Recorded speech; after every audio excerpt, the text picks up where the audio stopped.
বেতন ডাবল হয়ে যাবে জয়েন করার আগেই। তুই কি দোয়া খুঁজছিস নাকি আলাদিনের ফেরা খুঁজছিস?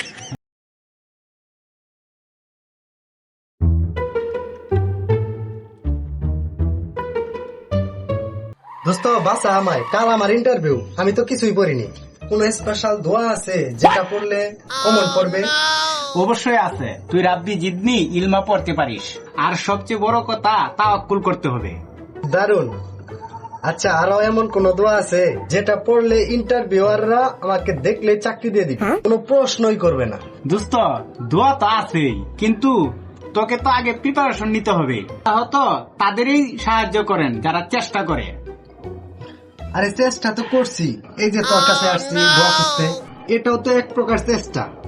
আচ্ছা শোন, আরেকটা দোয়া বল যেটা পড়লে বেতন ডাবল হয়ে যাবে জয়েন করার আগেই। তুই কি দোয়া খুঁজছিস নাকি আলাদিনের ফেরা খুঁজছিস?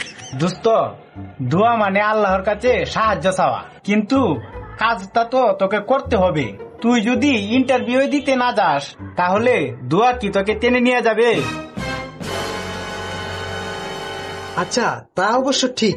আচ্ছা ঠিক আছে, আমি পড়তে বসছি, কিন্তু শোন, এমন কোন দোয়া আছে যেটা পড়লে পড়া মুখস্থ না করলেও মনে থাকে?